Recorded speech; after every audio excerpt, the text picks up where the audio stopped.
Black's objective here is to make a living shape. So this problem is actually very, very similar to problem 7, 1-7 in this section. So if you've already done number 7, please feel free to go back to it and see what happens. If you haven't done it, feel free to check it out earlier in this playlist. So what's happening here is that Black already has a real eye here, right? This is guaranteed, right? Black doesn't need to do anything, and this is already a real eye. Black's challenge really is to find a second real eye. But the problem is that both of these stones seem to be alive, right? Black will need to capture one of them, otherwise there's no eye space here on the side. So if you just Atari this way, then White will be able to connect. Same with this stone, right? Because this Black stone is already dead, and there's no way Black can save it, right? It's not guaranteed. Similarly, if you try this Atari first, then this will not work. So the key to this problem really is to not just try the Atari moves on the second line.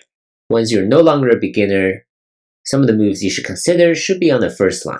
Ataris are not the only moves that you should try in games, right? You should consider these moves on the first line and see what happens, right? So number 1 here will not work. Even if you try to make a ko, White doesn't have to play the ko, this will be a fake eye.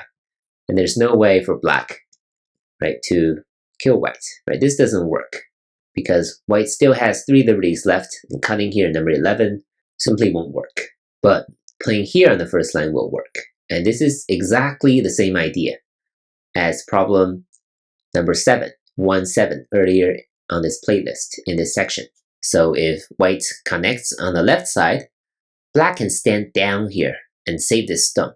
Number 1 is a perfect setup for saving this stone. Now White cannot come in at number 4. He can only play on the outside and allow Black to capture the stone in a manner that makes a real eye. And there will be 2 real eyes for Black this way. And if White plays something on the right side, number 1 also sets up this throw in and connect and die, and number 5. So White can no longer connect here because Black will be able to capture all of White, and this will still be a real eye by capturing number 8 right here. And once again, Black will be successful.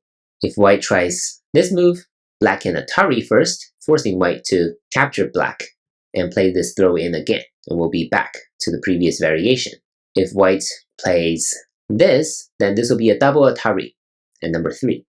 And once again, Black will find another real eye.